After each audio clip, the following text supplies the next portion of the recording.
Hi guys, welcome to Caravannery. In this week's vlog we are focusing on our caravan fails, our top 5 caravan fails that we've had over the last 18 months and what we've learned from them. So welcome to Caravannery.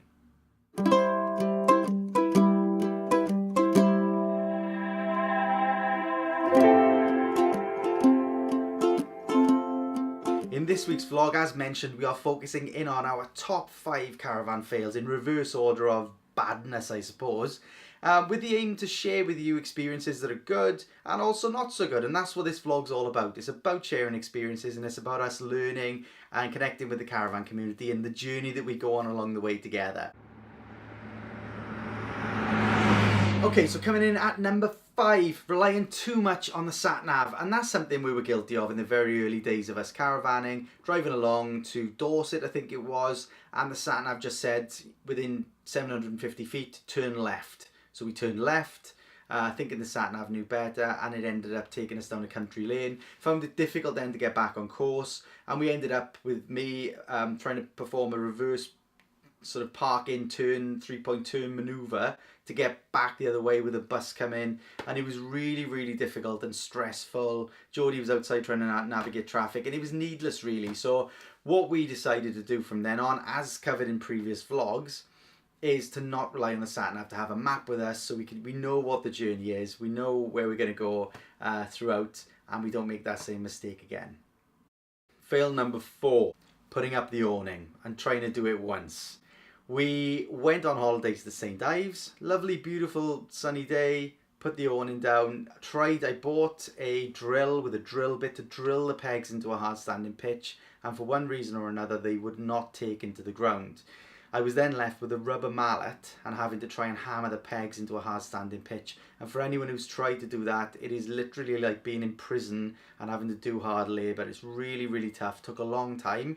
And then that night the wind came in predictably, took all the pegs up and left the awning flapping around. We bought an Isabella awning and it's a beautiful piece of kit. The frame held true, and as the seal around the caravan did as well.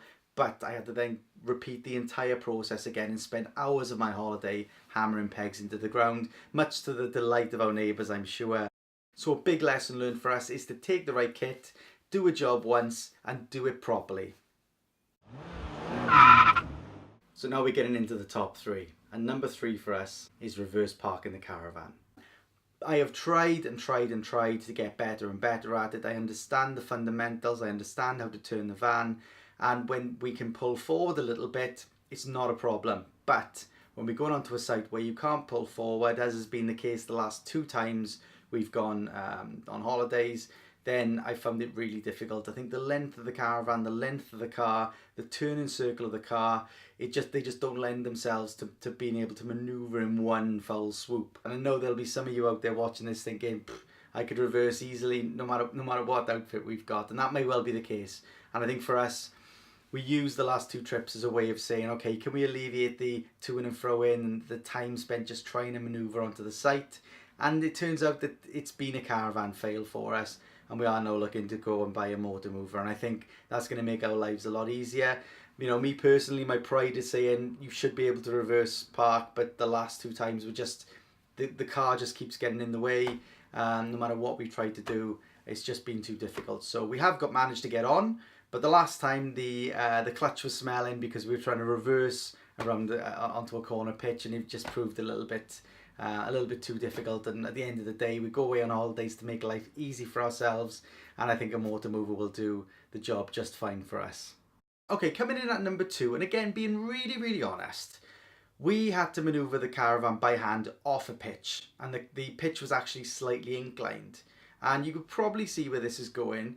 Luckily a gentleman came along and helped us, and we took our time, we moved the caravan slowly, but it was difficult to get the caravan moving in the first place. So we're trying to just slowly pull the caravan towards us, and then it gained momentum and the weight shifted, and you know, instantly your body's in a higher position and you need to go down lower, and it was really difficult. And we didn't lose control of the van, but I genuinely think had there just been 2 of us, we would really have had a problem. Okay, number 1. And this is number one because of how embarrassing it was more than anything. And I am going to talk about emptying the toilet cassette. Yes, you can see where this may be going. I went down to the chemical disposal point, as I've done maybe over 100 times before. I lift up the unit, put it onto the side, and I realised quickly that the actual sides of the box that I was putting it into were quite thin metal.